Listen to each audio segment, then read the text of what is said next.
Distinguished Gentleman, 1985, 7Q, 90.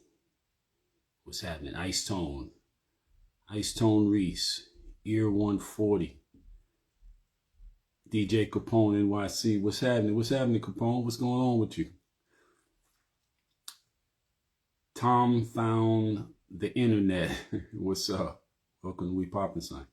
Hopkins Michael 144, thank you for joining as well. The Dawn 4P's in the building. What's goody, man? Arthur Sharp 77, thank you for joining. We are Poppin' Son. I am the mind plug. That's me. And my son will be joining us forthwith. I appreciate that Tom found the internet. He said, hey, Kavaria, I've learned a lot listening to you. Appreciate the lessons. I appreciate you. Make sure you tap in. You know I have a Michael Hopkins. You trying to go live with Michael Hopkins? Did you mean to request to go live with me, Michael Hopkins? Is that intentional? The Dawn 4P. That's right. Great to tune in, bro. Thank you. The House of Sufian. What's going on? Peace, Mo. What's good with you, brother? Trey Oxendine, what's happening, my brother? Always good to know you guys in the building. Yeah, my man sent me a text about that earlier, man. We lost a great musical talent, D'Angelo, man. Pancreatic cancer. Health is wealth above all else. You must take care of yourself, man. Having everything in the world and not having your health means you have actually nothing. Your shit has you. You don't have it. You know? Now, his daughter, I think he had a daughter with Angie Stone. Now, both her parents are gone within months of one another. You know? She's a young adult by now. V.S. Roberts, thanks for joining We Poppin' Son. I don't think I've seen you in the live before. Appreciate you. Hope you pull something out of this. Okay, Michael, it was on purpose. All right, I'm going to pull you in right now. What happened? Where did the request go? Now, I don't see it now. Now I only see the Dawn 4Ps. Did you mean to do that, Dawn 4P? Hey, Michael, your request, I don't see your request anymore. I see the Dawn 4Ps. You meant to do that, Dawn 4P? Yes, Robert's left. I came to leave you a message and you live. That's what's up. Well, you might as well stay around, bro. Stick around. Check it out. I want to set an interview on you at the top of the year. Okay, that's no problem. No problem, man. Let's do it. Let's do it. You know, tell me about what you got going on. And I don't know where Ty's at so far. Quan Never Lacking. What's going on, Quan Never Lacking? It's been a minute, man. I haven't seen you in the live for a second. Did you mean to tap in for a live, for going live, Dawn 4P? Was that on purpose? I don't know. Sometimes I don't know if you can do that by accident or not. I think there's been times where people have, because when I tried to pull them on, oh, they go Ty. They didn't. Oh, see, Dawn 4P said no, sir, on accident. So he didn't even do that. So what's happening, Sammy? What's up? Just pushing.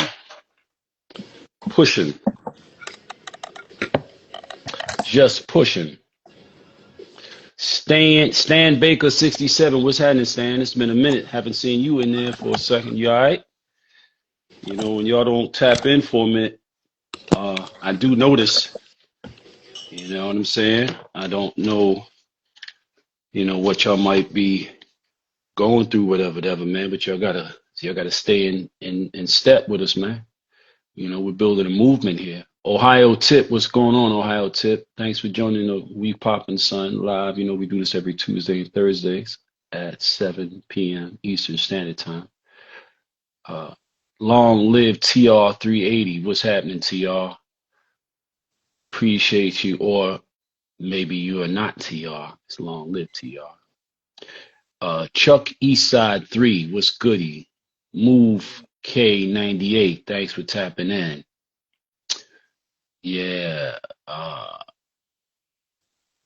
oh, that's what's up. V.S. Roberts, he said, Mr. Don Diva, you helped my career back in the day. I appreciate that, man. I definitely make and have always made the best effort I could to be of service to other people. I don't really know why I'm like that.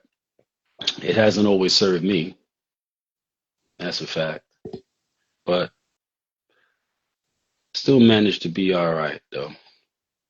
But yeah, it hasn't always served me, man. Seriously. Trying to be all right, you know? And I could have been a bad guy.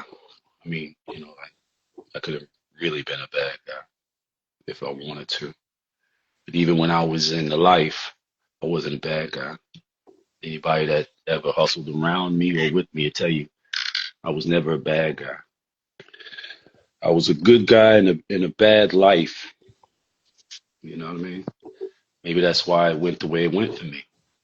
Maybe that's why I got a chance to make some different decisions and change my life and raise my children. They didn't have to deal with me in memory or by way of 15-minute calls from the federal penitentiary once a month. I don't know if it's still the case, but I think it is still the case. Like you only get 15 minutes a month. Maybe with the advent or the introduction of the tablets, I think the frequency of communication is probably a little looser, a little more fluid, depending on where you are. My Cream, homeboy, my he be homeboy, fucked up. his dad, his dad been in jail his whole life. Like he's like his dad raised him over the phone. Like the nigga used to always call and hear him and stuff and be like, "Man, it sound like you getting bigger." Oh, And he, shit was crazy. wow. He was like, one day he called. He was like, "Yo, you got a football?" He's like, "Yeah." He said, "Throw it." He said, "I threw it." He said, "Have somebody throw it back to you." Had somebody throw it back to him. He's like, "It sound like you catch." Damn, damn. It's like this nigga's like he raised him on the phone his whole life. That's that's fucked Just up, brother. That's fucked up. I know. I mean, Niggas don't think that's about that part. no, That they that don't. that part of you in jail and your grandmother passed. You just sitting there crying with a random motherfucker that you just met because they just changed this motherfucker into your cell, and you just hurting and you can't do nothing about it but just be hurt and cry and then act like nothing wrong when you walk around because you got to put that armor back on to, you know, continue to protect yourself in this space. Yeah, that's pretty much the common occurrence, man. You know, that year that I spent working in the prisons here, and, I worked in multiple prisons, starting out with the original prison, which is Lee County, which is maximum level 3, what they call out here. And there, for those who don't know the story, on April 15th of 2018, there was a big explosion of violence between groups of young men who considered themselves to be GDs and considered themselves to be Crips and considered themselves to be Bloods. And I say considered themselves because those organizations don't exist here, not not in earnest. Those organizations came about here being South Carolina as um, an outcome of overexposed, underdeveloped young men, young boys in rural towns that didn't have anything else to do but had access to popular culture by way of phones and shit like that. So they saw shit and you ain't got shit to do, and you running around some town that got like one road that's paved, and everywhere else is dirt, and this is real, and you don't have anything to do. You got no opportunities. You got nowhere to direct your youthful energy. There are no after school programs. You're going to be drawn towards something. Everybody seeks a purpose. Everybody is looking for a reason to be, to get up every day, to go, right? Young people are very susceptible to low vibrational behavior. And that's what gave way to the so-called gang culture here. So, as a for instance, and I learned this from, being in the prison 12 hours a day, 5 days a week. Um, there was a guy here named, he called himself Armor G. I don't know if he ever told me his actual name. He called himself Armor G. Now, you just think about a name like that. Armor G is the kind of name that seeks to invoke some type of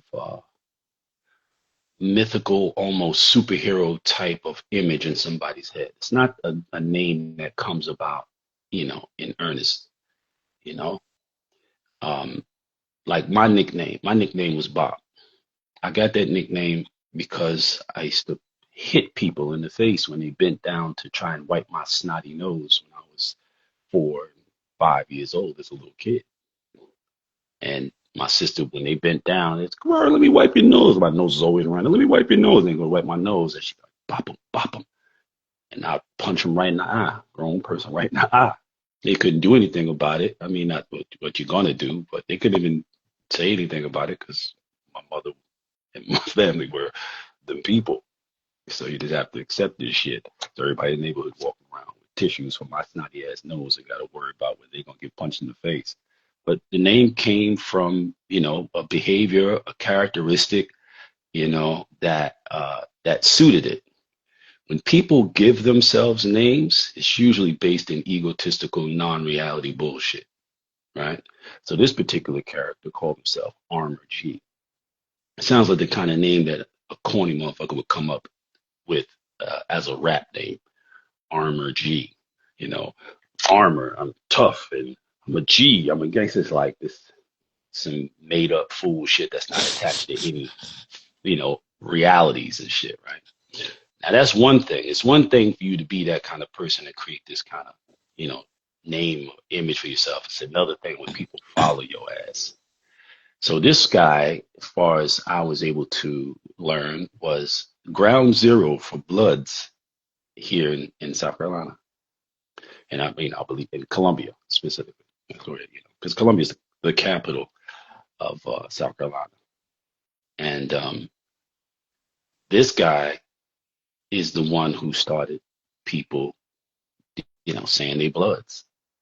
And, he was into, some low level penny ante drug dealing and stuff like this. All kinds of shit they get from listening to popular music, rap music and shit like that, looking at YouTube videos or rap videos or, you know, Menace to Society 100 times, Scarface 10,000 times, shit like that, right? Yeah.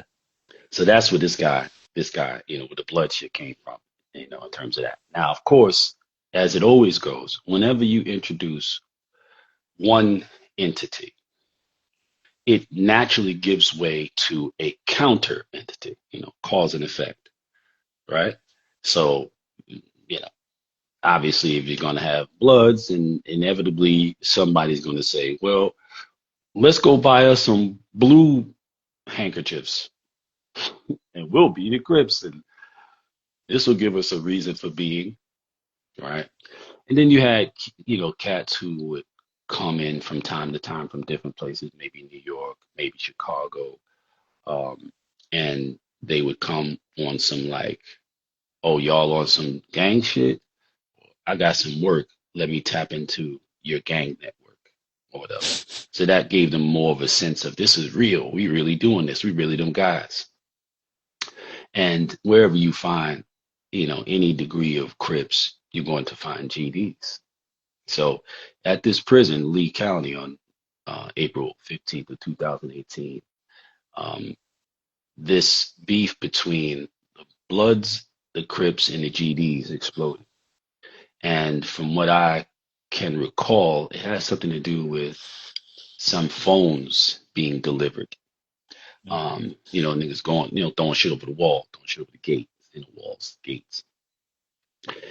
And these phones were supposed to go to one group and then going to another group. Now, Armor G has nothing to do with this incident. Armor G, his story had come and gone by this time because this story starts from what I recall, it's been a long while since I thought about this, but I think it was like 92 or something like that, that this guy started with his foolishness. He ended up creating a bunch of shit, bunch of problems because he's, just an idiotic country young dude and, you know, acting out of ego and ignorance or whatever. So he created a bunch of problems, created a bunch of trouble and tumult. And it naturally led to him getting busted and all that. Turns out his brother was a federal agent, as the story was told to me. Wow.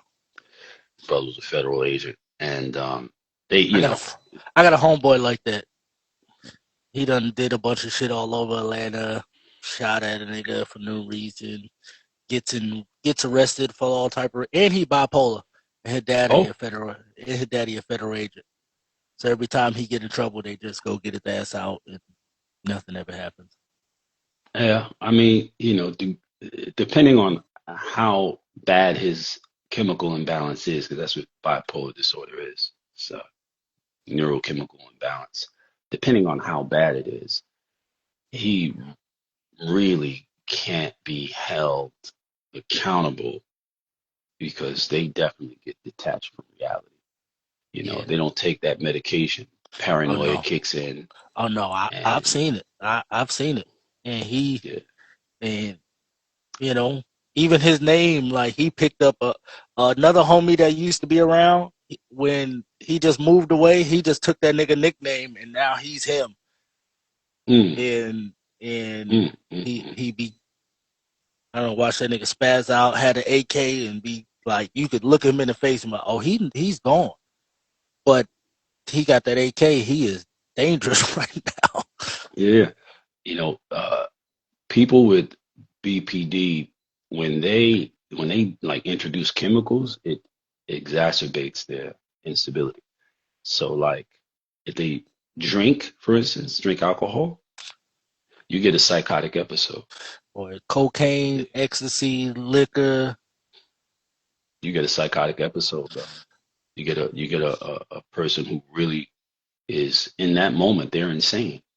Yeah. They're insane. They're subject to do anything, But this guy, Armor G, blood patient zero here in South Carolina, whatever.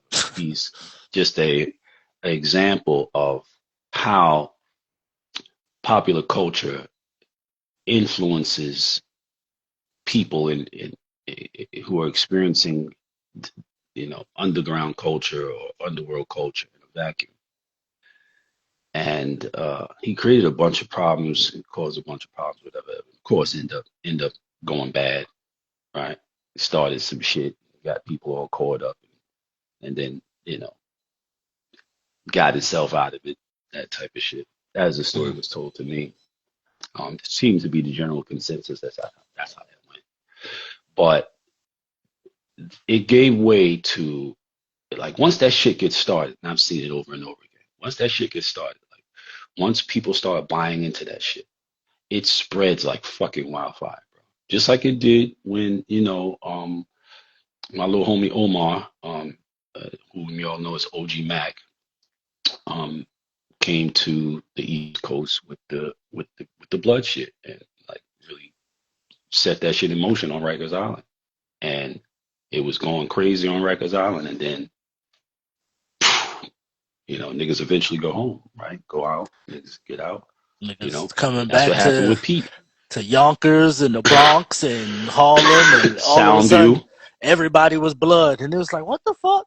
you was just we was all just niggas in the hood playing ball, and you was 55th Street, you was Polo Grounds, you was Saint Nick, y'all was East Side, y'all, cause y'all was niggas on the East Side. That's right. That's right. That's right. Because motherfuckers didn't have us nothing else to do. That's really what it comes down to. Niggas was bored to death. You know, no sense of purpose, no sense of belonging, and at the same time being bombarded with images of cats being part of crews. You know, like my era, the crew era, and it was as widespread as it was still relatively closed in. You know, so a lot of the kids who were born in the mid 90s, they were looking at the cats who were born in the late 70s and seeing how, they were doing what they were doing or hearing about it, hearing about the paid in full era and all of that. It was like, damn, I wanted to be a part of that. And then the music constantly pushing these types of narratives, the movies, popular movies pushing these types of narratives.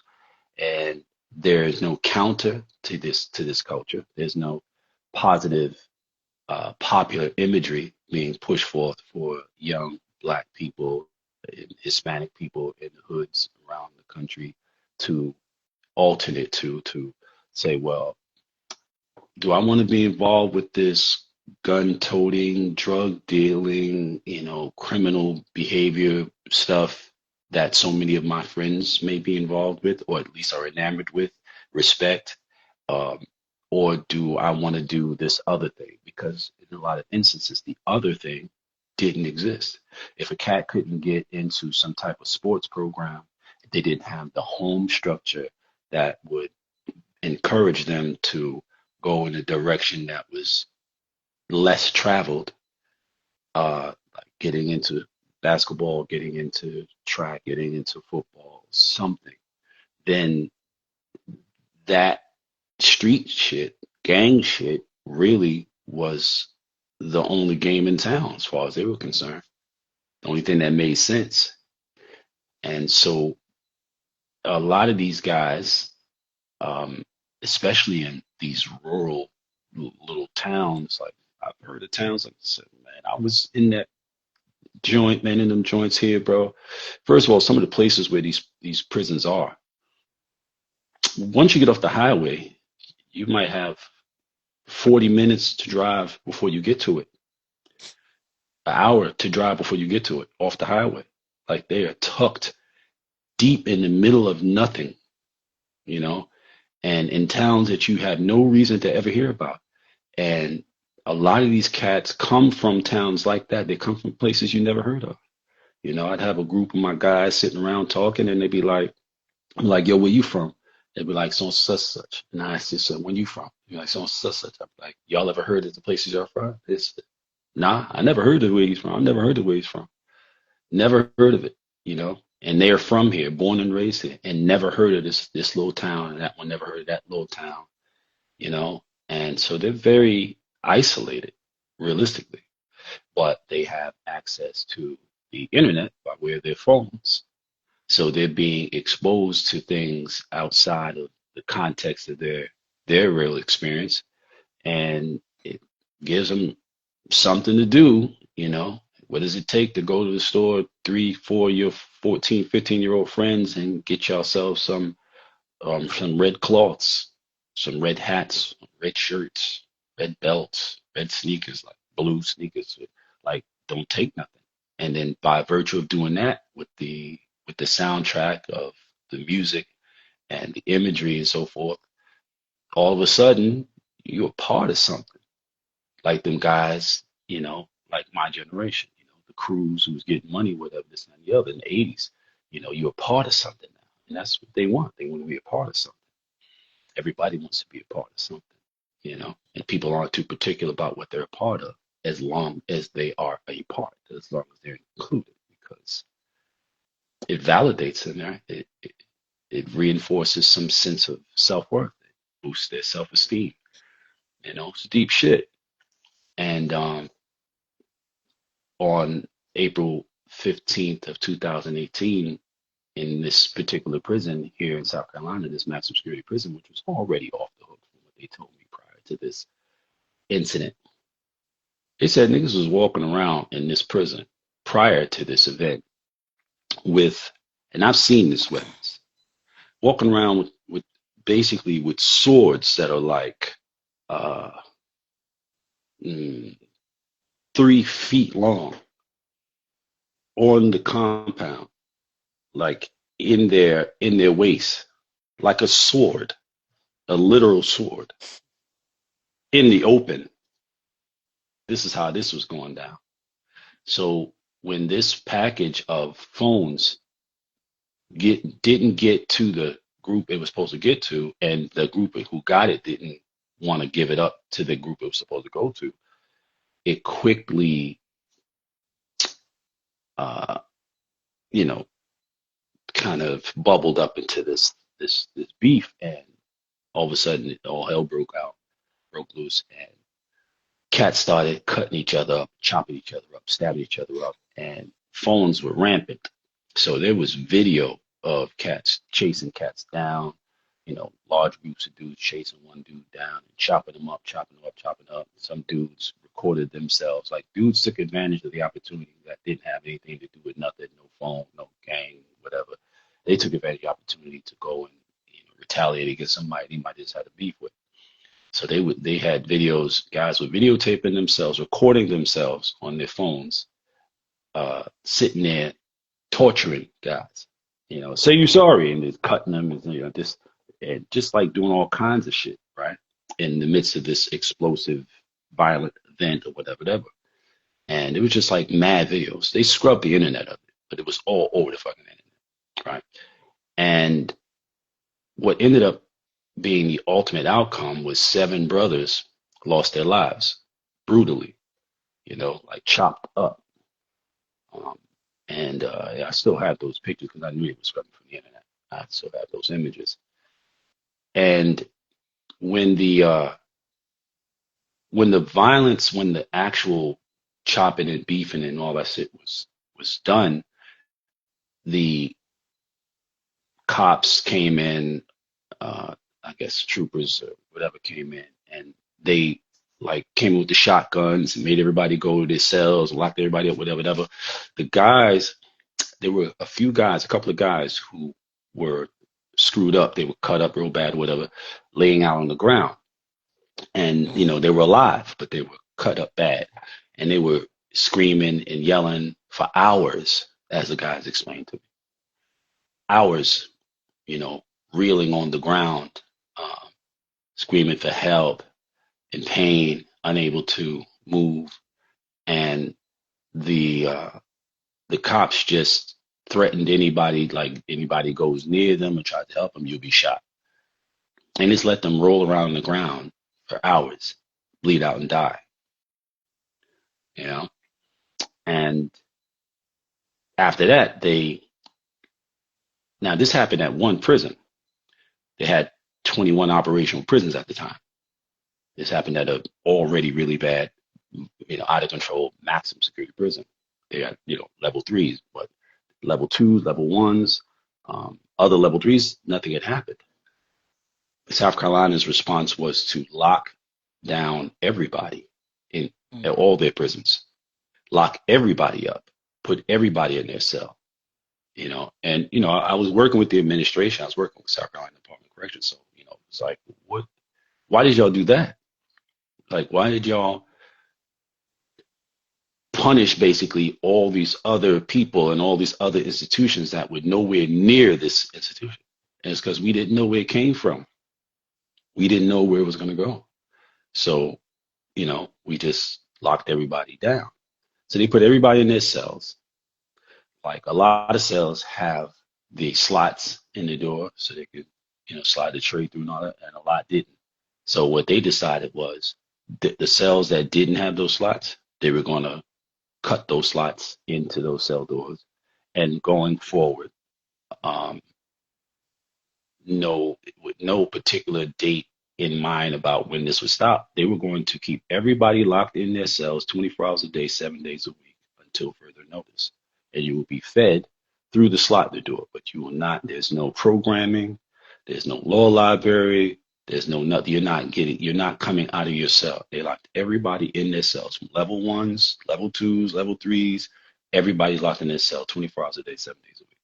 Supposedly, you were supposed to be able to take a shower twice a month. And Cass is like, you'd be lucky if you got a shower once a month. And when you did, they were walking you from the cell to, the shower with a dude with like a rifle behind you or some shit like that, And that was April. By the time they brought us in, me and the guy who I was business partners with at the time, he had done a good amount of time, something like supposedly 13 years. He was from Boston. By the time they brought me and him in, it was August. So April, May, June, July, August. 4 months, the hottest months in the South Carolina summer, and they had these people locked up in these concrete boxes without, no circulation, no air, no nothing like this in these boxes or whatever. Man, when we got there, bro, it was crazy.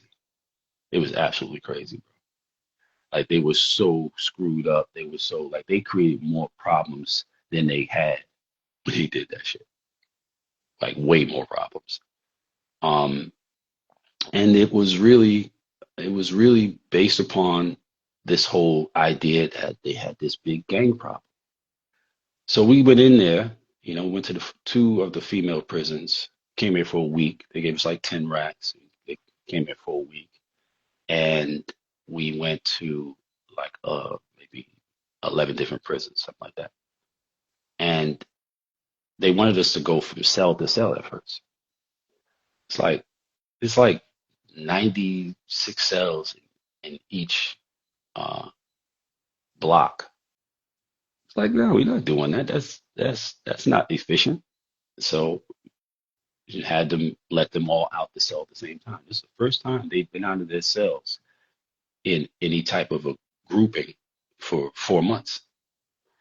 And they were like, oh, they're gonna go crazy when they let them out. This is how mentally incompetent the people who are running these prison systems are. This is how detached from reality. This is how unsophisticated in their mental processes they themselves are.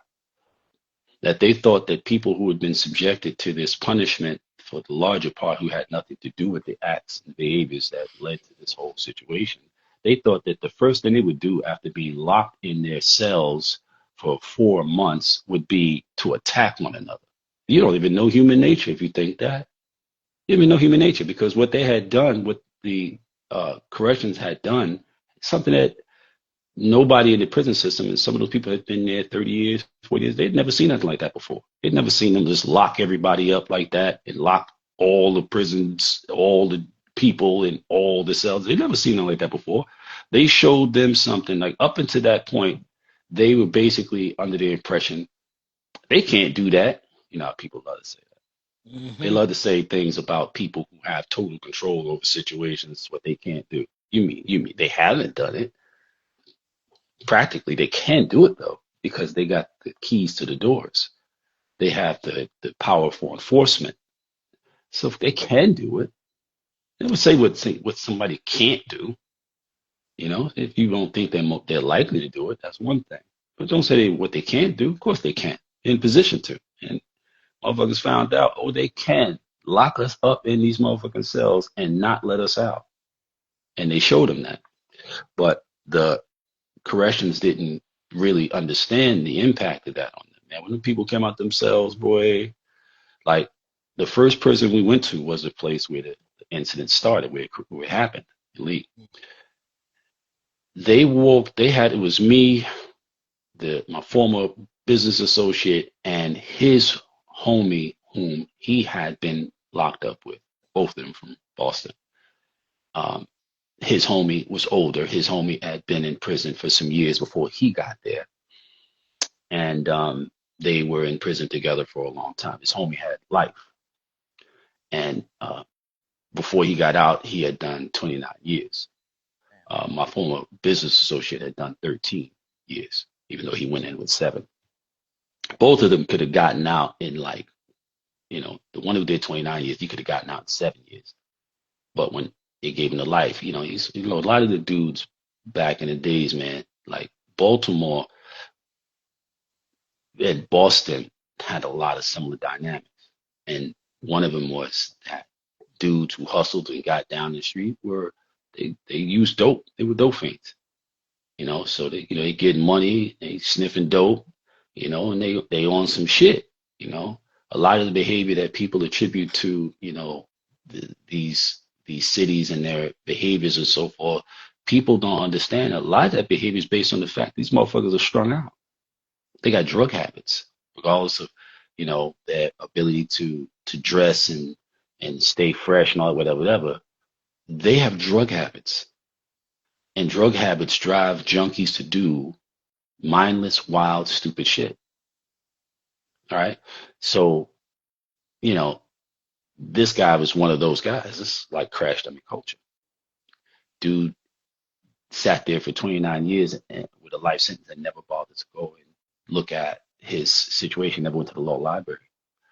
But when his little man, my former business partner, when he came in there and he adds time to his situation, he goes from supposedly, because I found out he was a big fucking liar.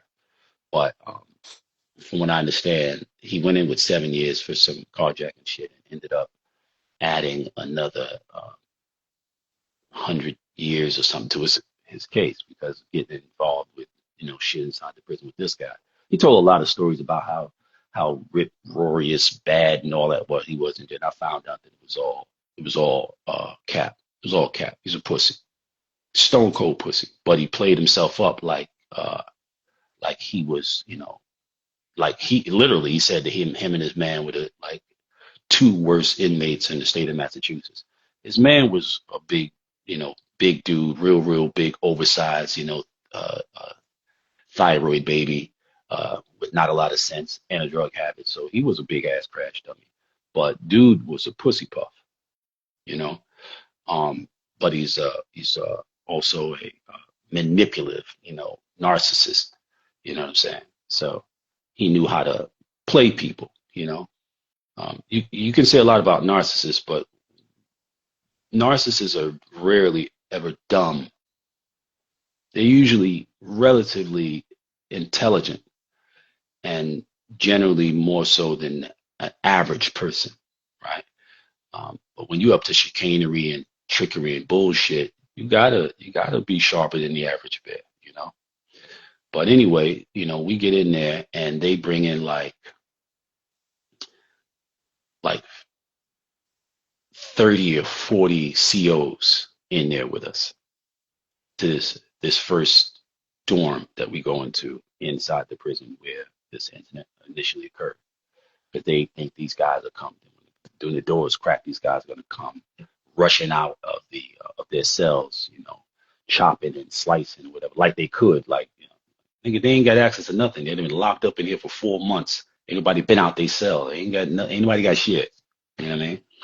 So my partner speaks and, he tells them who he is, what his story is supposed to be, mostly made up narrative or whatever. But, he's able to relate to them that I was in prison. I had 103 years, and I got out and these are the things that I learned. And if you let us, we can teach you some of these things. And then he introduces his man. And his man is not an articulate person. He's not, not a brainy individual, whatever, but they can relate to him because they're not brainy individuals either for the most part, right? So, he tells him his story and how he's been home at that point 8 years. He got himself a wife and he got himself a business and, he was making it in the world and he had life, So it's like, okay, this is relatable.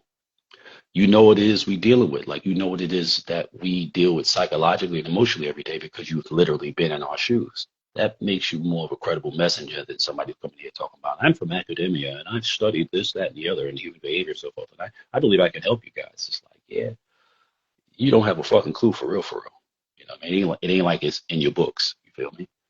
So then, when it was my turn to speak, uh, they rolled out a TV and DVD player, and before, I was introduced or whatever. I'm just standing there, I'm standing there. I got my jewelry on and all that, whatever, which they don't let people come in with jewelry. And shit like that. I got my jewelry, I got my cell phone, you know, and they're looking like, who the fuck is this motherfucker with, like, you don't get to come in here with your jewelry and your cell phone. They take this stuff from you when you come in. So they're looking, and then they pull the TV up, and then the first thing that comes up is a copy of Raised by Wolves, right? That's the first thing that pops up on the screen, right? And then so they see this pop up, right? They see my autobiography pop up, and then they see Pusha T pop up, and Pusha T says, "Yo, what's up? This is Pusha T. The big homie Kavario asked me to, holler at the people, there, you people at the South Carolina Department of Corrections." And he gives some encouraging words and so forth, whatever. And basically, he edifies me, right? And the reason for this is obvious. What are these people that are sitting in these prisons mostly influenced by? What is the major influence, regardless of their circumstances, home life, so forth? What is the catalyst? Because you can come from a poor home and so forth and not be inclined towards, the kinds of behavior that can lead to your incarceration. That can happen. So why does it happen so often that it does, that the struggle does lead to incarceration? Because of the fucking music, because of the rappers. So obviously, Rappers. rappers got influence on these motherfuckers, right? So I had Pusha T do a video like that. I had Killer Mike. I called Mike to do it one day, and him and Tip was in the car together. Him and T.I. was in the car together. So they both did it for me. Um, and they both like, this is Killer Mike, this is T.I. T.I. talked about his incarceration situation and so forth, and just basically edified. Yo, this big homie Kavario, listen to what he got to say. And then 2 Chainz on his wedding day did one for me, and same thing, same message. And then David Banner, popped up and he did his thing. So they're sitting there going like, who the fuck is this Cavario? They're like, oh shit, David Banner, oh shit, 2 Chainz, oh shit, But it's like, who the fuck is Cavario? And then when the videos were done, then at the end, this pops up, Old Gangsters and Young Guns, right? And then I step up. They move the TV, and I step up. And I said, peace, what's happening? I'm Cavario. And them niggas was like, oh shit, that's Cavario. That's the guy they were talking about. And it was like an instant adulation, instant acceptance. They automatically accepted me because rappers whom they never met before in their lives validated me. That's some serious shit. So everything I had to say after that was like, E.F. Hutton, like, oh shit, what are you talking about? What are you saying? This is the way that most of them got in there in the first place, by being so susceptible to the influence of people who are, talking about things that for the most part, they're not even participatory in. They're just talking about this shit, They're just saying things on the microphone, you know what I mean? And for them to, I mean, I knew that would be the case, but just to watch it in real time, to watch it happen, it was just like, it was really crazy. But we ended up, having an influence on them. And like a month and a half later, they called us back and was like, yo, could y'all come and open up a program? And we started the program there at the place where it happened, Ground Zero. And I learned a lot about how these cats got caught up. And it always came down to the fucking music. The fucking music they was listening to. The, the gang shit and all that. Like, if it wasn't for rappers pushing that shit wouldn't have got as popular as it did. But it was low hanging fruit. I can go from being nobody, nothing, like don't even matter, to being a part of something. I could go from being J to Bloody J. To Bloody J. Yeah. Now Yeah. niggas like, yo, you seen Bloody J? That sound like somebody. J don't sound like nobody. That's right. Because you've been J since first grade. You've been And girls uh, go, who, funny J? looking That J, nigga, J ain't nobody. smelly J, bummy J, But and when then all of a sudden, she hear Bloody J, she like, Bloody J? Little J? What? He yeah, Bloody J now? Like, that bitch yeah. on it. Oh, that's who Bloody J. I've been hearing about him. That's who Bloody J is. I know I could get him. He always wanted me since second grade. You know what I mean? Like it's bizarre, bro. It's a bizarre, backward ass culture, and to see grown men get jammed up in it is just very alarming. It's alarming. It's concerning, bro. Truly is, and that's where you get, you know, like these motherfuckers. Their whole sense of identity is attached to those types of associations that are really made up in their mind. And I told them too. I told them, I sat in the room with white motherfuckers, black motherfuckers, Spanish motherfuckers. Like I said, yo, like I asked one dude, I said, so what you supposed to be? What you down with? Yo, I'm GD. I said, a word. Who books you on? He just looked at me like a giant question mark. I said, you're not a GD. Niggas just looking at me like, I said, none of you motherfuckers are gangsters. Not near one of you are gangsters. Not one of you are gangsters. I don't give a fuck how much stupid, mindless, backward, useless, pointless, dumb shit that you've not made a dollar off of that you've done. All that shit made you was a convict, nigga. A victim of your circumstances, but you ain't no gangster. Gangsters operate with impunity. Gangsters have, you know, power and profit. You motherfuckers ain't never rubbed two nickels together. Most of you motherfuckers never made no money until you got in here. And then we're able to get involved with a little shake and a little movement that goes on in here. A little green dot move, a little extortion move. They had all kinds of funny little games they was playing. Had niggas pretending to be little girls online and all type of shit and have some motherfucker who's on some pedophile shit, regular working Joe type nigga get caught up and they be like, yo, they pop on one day when they think they talking to some little girl and they pop on like, you've been talking to my sister, or you've been talking to my daughter, and I'm gonna expose you and I'm gonna do this and I'm gonna do that. And they go, no, so you better send me $500. And they put $500 on the green dot, all type of shit. They call it what they call that shit, uh Jamieing or some wild shit like that, whatever. But a lot of niggas never saw a dime. They never saw a dime before they went to prison. It's like, you niggas ain't gangsters. Y'all not gangsters. And the way that I used to talk to them, they used to be looking at me like, yo, this nigga's wild. Like, because they all live enveloped in this false reality. Like, you got a false reality. You got a false reality. I got a false reality. And out of regard for our uh, collective condition, we all encourage this false reality in each other. So we all act like, what we're projecting, even though I know I'm projecting a fallacy and I know you're projecting a fallacy and we know he's projecting a fallacy, but we all agree to protect our egos by acting like the fallacies we're projecting are reality.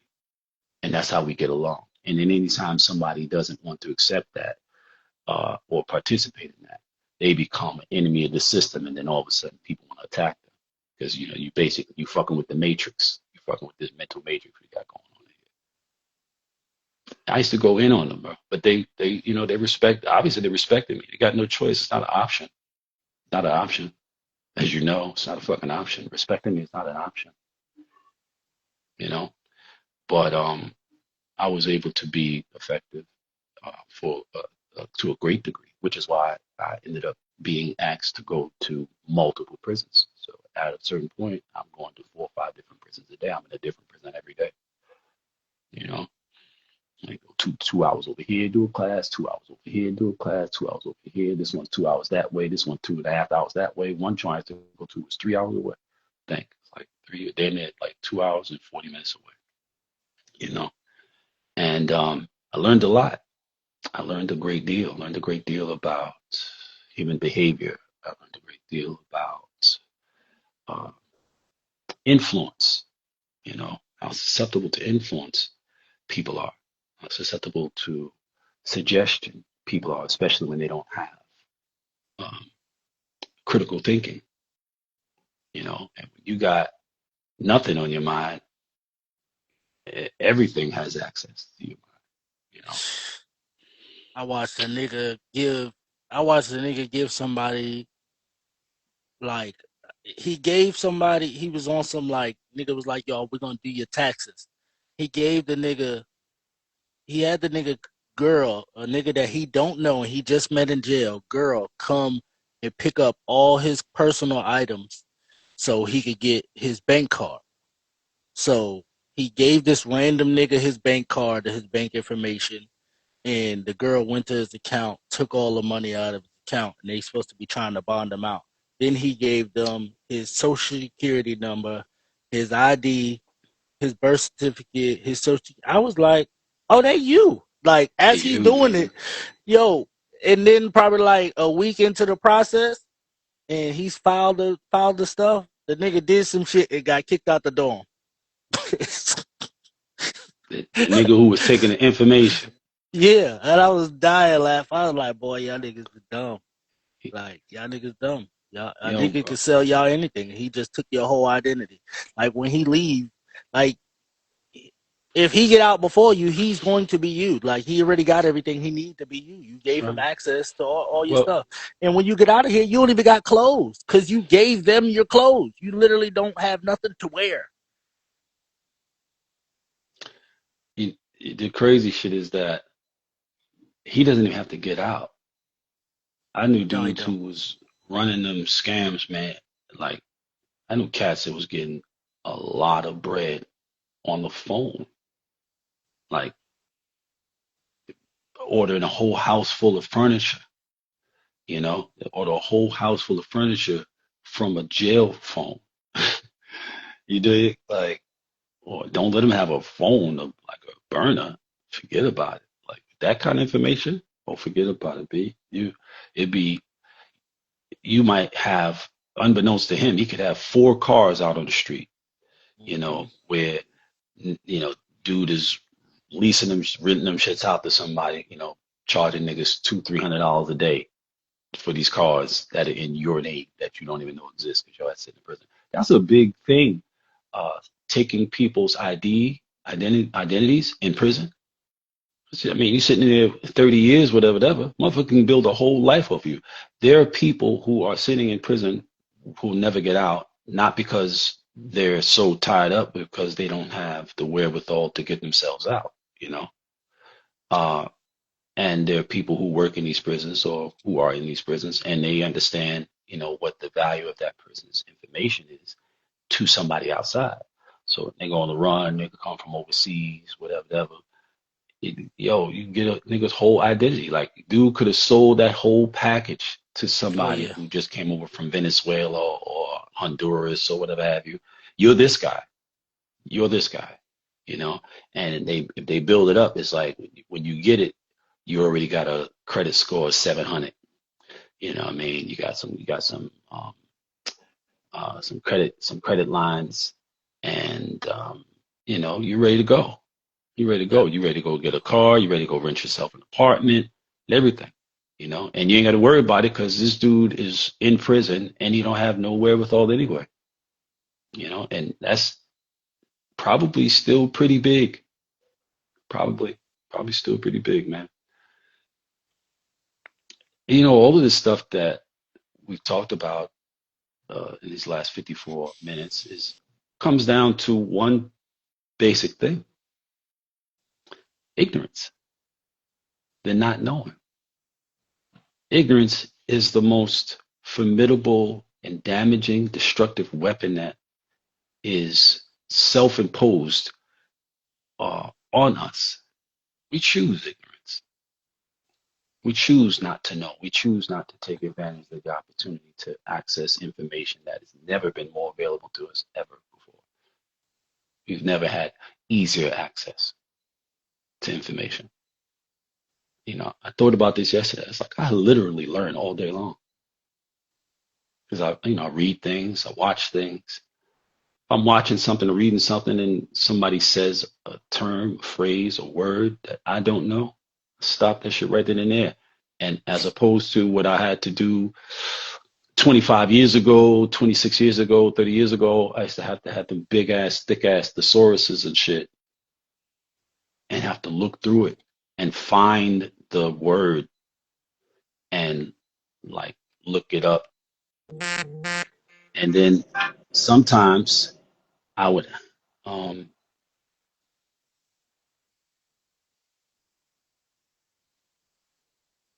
The nigga has to look in a fucking encyclopedia, 3, 4 fucking books. He'll look in one book and look at another book to make sure both of those meanings are the same meaning because you don't found the word, but the word.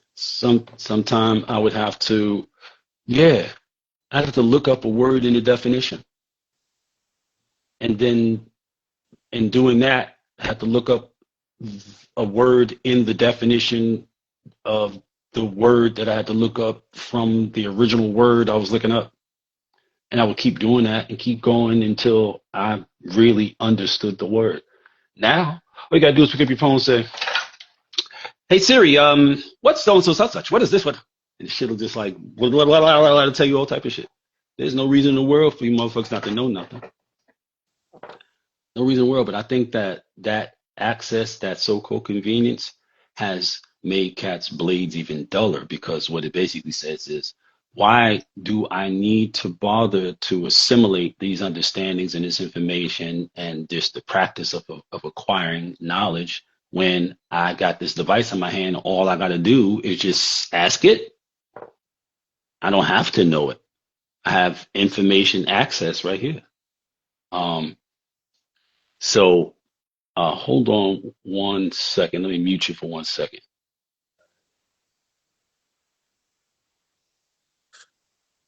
What, babe? What? You naked? You gonna lick my balls when you get done? Oh yeah, I'm about to get up here. I got 3 minutes left. I'm gonna lick my balls Hey, from the back. hey, watch your motherfucking mouth, my guy. You bugging the fuck out, my friend. I understand you're a comedian and all that, but no, no, that's sacred. That's sacred. Like, I know, I know you don't have much credence for that kind of thing, whatever. Like, you're not real big on relationship and shit like that. I kind of think What? that you got a thing. Yeah, I gotta think you got a dislike for women. I kind of think that. I told you that before. I told you that before. I do. I think I don't know. Like you kind of lean towards Corey Holcomb in my mind. I think for real, son. I keep it a thou out. You know what I'm saying? I don't pull no punches and tell you no lies. Tell nobody no motherfucking lies. And you kind of sometimes your energy towards women kind of reminds me of Corey Holcomb, and that ain't good. That Corey Holcomb nigga is, bruh. I saw a video of this motherfucker the other day, bro. He had some girl on there, and he's like, "Don't you think all women are evil?" And all kinds. I'm like, "Yo, what the fuck did your mother do to you, bitch, nigga? Like, this nigga got issues, my nigga. Like, for real, for real." Is a nigga that deals in this industry. He dates a lot, and he's in in dating spaces. So he's meeting them in the high clip, or he's watching in the high clip, or you just watch entertainers deal with women in the high clip. So you get to engage it a lot. You like people act like it's not what it is, but niggas will sit around a bunch of prostitutes and be like, nah, respect them, chill, because they want to try to fuck. But it's like that hoe just told me to shut up. Fuck that bitch. Like I'm gonna say that because that makes more sense than treat the hoe nice. Talk to that hoe. She's still gonna do what she gonna do, but it don't make no sense to bow down to her because you want her pussy. Fuck her. She gonna give her pussy to a billion niggas that don't mean shit. So it don't matter. So It's true. you dealing in a space where they just bow down to women operating like hoes. Like you could make that like the shit that you sent me. Like that podcast is gonna get really popular. And women Oh, with gonna the be two like, "Oh my girls. God, it's so funny." Oh, they're just talking, and it's like this is not a way for women to represent themselves, for younger women to look at other women. But when you say something, it's like, "Oh, you Corey Holcomb," but nobody is saying anything. Everybody is just saying, "Y'all go, girl. This is funny. I'll spit in her mouth." It's like, well, you the sucker nigga that want to Bruh, spit in the bitch mouth. Use the whole nigga bruh, too. Like, so bruh. somebody has to be the somebody's gonna be the bad guy and be the nigga that said, y'all some niggas, y'all some hoe ass niggas sitting there looking at this hoe.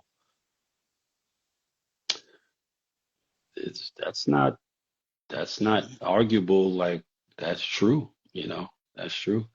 Cause Like, he do it with the niggas too. He be like, these niggas is gay. These niggas all kicking the booty niggas, nigga, all these Hollywood niggas is homos and like so when he say that they're like, oh, he mad. He not nigga. He's like, no, nigga, I live out here. I know what's going on. And yeah, y'all wanna believe the illusion, and when I say the truth, I'm the fucked up person. It's like, no, yep. That's right. how am I fucked up? These bitches That's is right. evil. That's Any right. type of Kill the bitch messenger. that'll try to have a baby by a nigga just so she secure her money. Then she going to the judge talking about she want $35,000 a month. That's an evil bitch. It's an evil, greedy bitch. Yeah, Yeah. for So real. it's like, but to make that, but that's a normal, casual thing that's going on. So it's like, nobody is saying nothing like that. Nobody is saying nothing to a 27-year-old girl that said, when I want to have a baby, I'm gonna just go get an NBA player because they're dumb and they don't like to use condoms. And then we watched her go get with a 19-year-old nigga that was in college, and then they got a baby, and now she on the internet bashing the nigga. And we was like, we watched you suck 1,000 niggas' dicks before you got with him, and then you said you was on. We knew you had this plan, so we don't empathize with you. We know you're an evil, malicious person. Yeah. I mean, so that's a perspective, and that's a viable argument for some of the behavior that women, and I don't know if it's women in contemporary time, because I mean, that kind of shit was going on all of my life. I don't think it was to the degree that it is now, and I think it's probably for the same reasons that all of the street nigga shit is going on like it It's a is, and it's because of the popular culture. the promotion of it, the Yeah, normalization, the yeah, why would you say something counter to what she's trying to get money? And it's like everything ain't worth a nigga just saying just because he getting some money, that don't justify everything. Like you can't just say, oh, he killing babies. Oh, that nigga getting money though. He killing a lot of babies. Like that's a fucked up person. Like they don't yeah, the action of getting money don't rationalize what's going on. So, but people like to dismiss that, especially when it comes to women in these spaces. But the whole these y'all niggas sell drugs. It's like y'all a horse. Y'all like all the drug dealers. So niggas sell drugs so they can get you. yeah, yeah. I mean, if you think about that, that is a pretty fucked up concoction for a culture. Yes. A culture that's basically, for the larger part, comprised of materialistic, superficial, shallow, um, predatory women, and the men who desire them, because those women are highly sought, thus highly valued, and the men are suffering from low self-esteem. So they figure the shortest distance between being nobody and being somebody is to get your hands on $2 some kind of way so you can get one of those types of women and thus validate your worth. And that's contemporary popular, urban culture. That's some fucked up shit. It's not it's not sustainable. And it's getting worse and worse. It's making things worse and worse. So what I see from that, being that I'm from a time before this shit all started, before there was a rap and rap records and all that, whatever, I knew, what it was like, I mean, and it's always been that, you know, there's a certain sector of female who want stuff, and they're gonna go for the guys who they think can get them the stuff. But like say in high school back in 80, right? There might have been like two really materialistic girls who were really on that.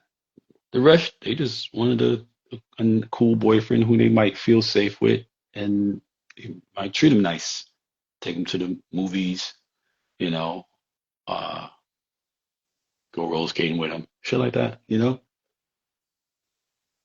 By 1990, it was might be two girls who weren't on the materialistic shit and who weren't demanding that a nigga jump off a roof or go play in traffic in order to get $2 so they can buy them things that they wouldn't otherwise be able to get access to, at least in their minds, you know.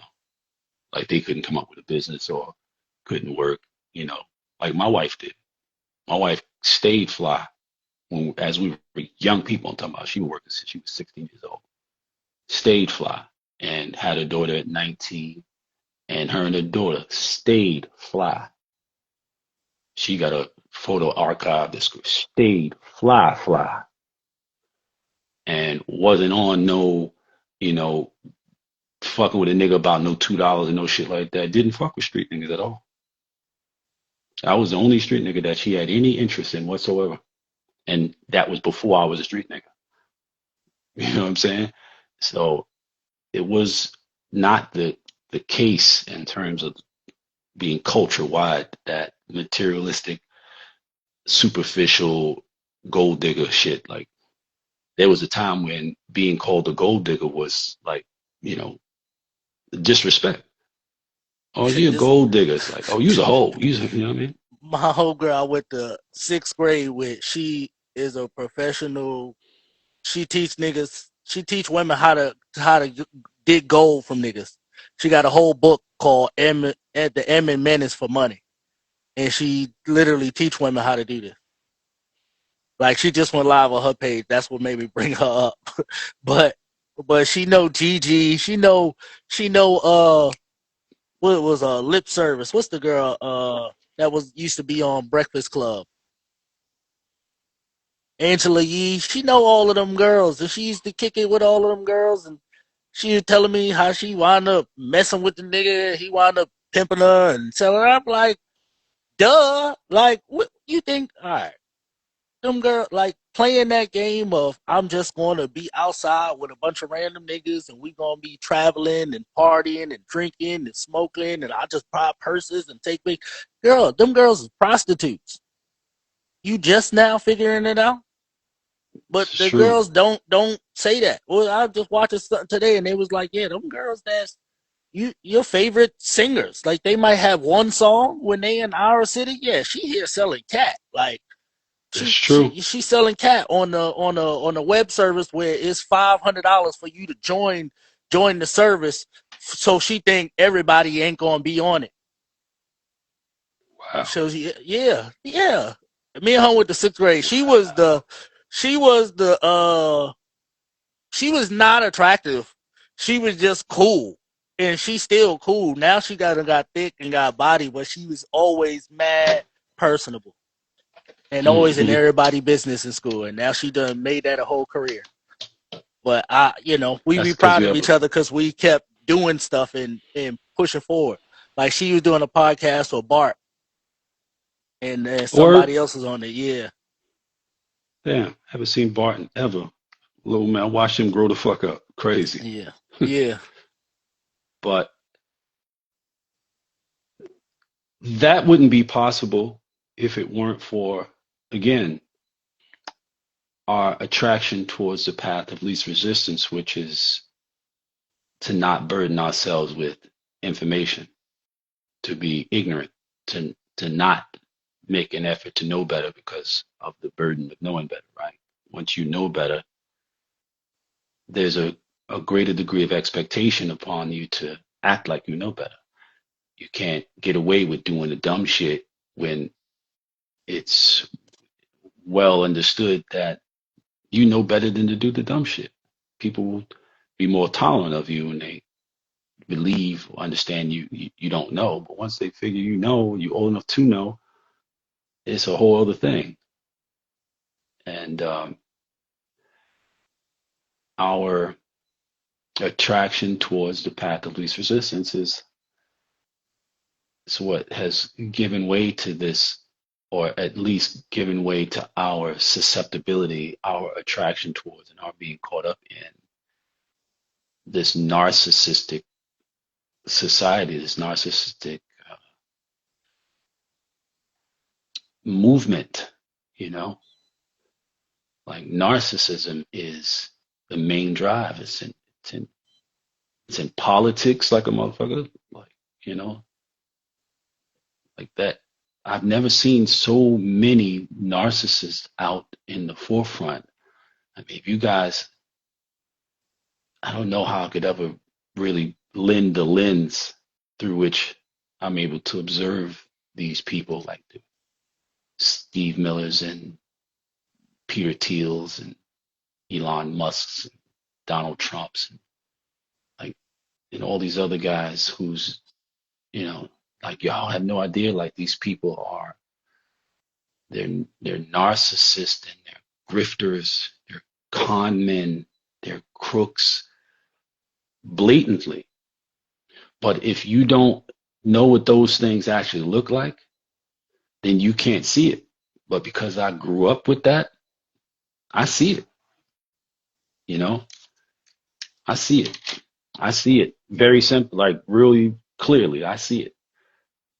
And it's just bizarre how it affects and perpetuates itself. It affects everything to the point where if you're not behaving like that at this point, your ability to access opportunity is virtually non-existent. It's virtually non-existent, which it forces good people into bad spaces and places because it becomes a matter of survival. And yeah, this shit is not sustainable, bro.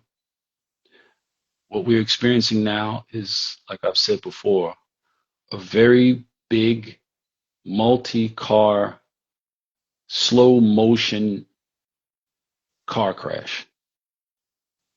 It's like super duper duper duper slowed down, you know, but the the vehicle has already made contact with the solid immobile object. And it's just like this, it's like crushing very, very, very slowly. Meanwhile, people just Mm-hmm. going about life like it's not that, but that's what's happening. And there's a lot of people who are within the sound of my voice right now who probably won't live long enough to ever really be able to wrap their mind around what I'm saying. Like, if, you know, a lot of people are going to expire. A lot, a tremendous amount of people are going to expire. I mean, it's already happened. Like, just look at how many people died in 2019. I know a lot of people that died in 2019. You know, Fred the Godson, a whole bunch of dudes. Like Fred just popped in my mind. But a whole bunch of cats, bro. Whole bunch of cats. You know, and in mass.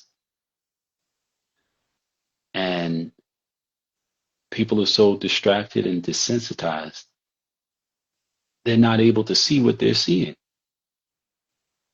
And what they are able to see, they're not able to put it into context to see it for what it actually is.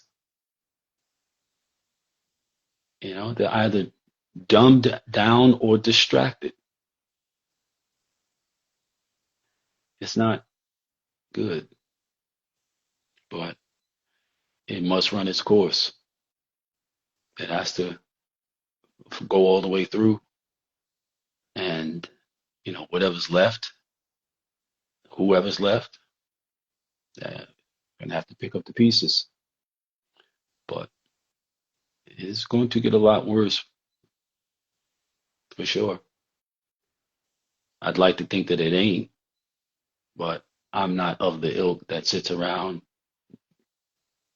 saying that Sky Daddy is going to, after thousands and thousands and thousands and thousands and thousands tens of thousands, hundreds of thousands of years of watching human beings destroy one another, kill one another, exploit one another, enslave one another, murder one another, rape one another, rob one another, come down and go, okay, enough is enough.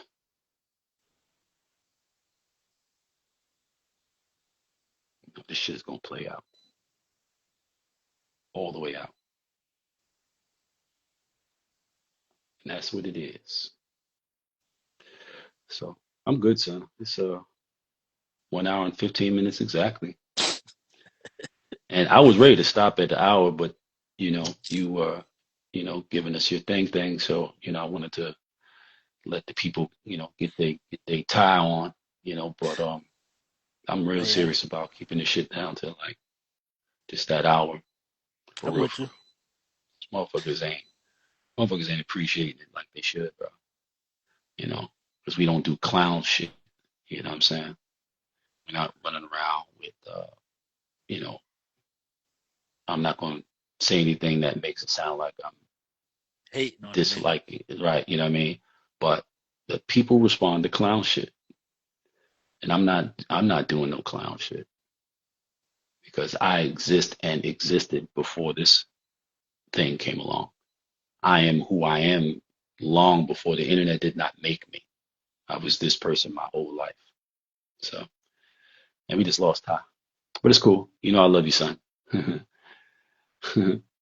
And as far as the rest of y'all concerned, man, we would always say, man, think critically so you can live wonderfully.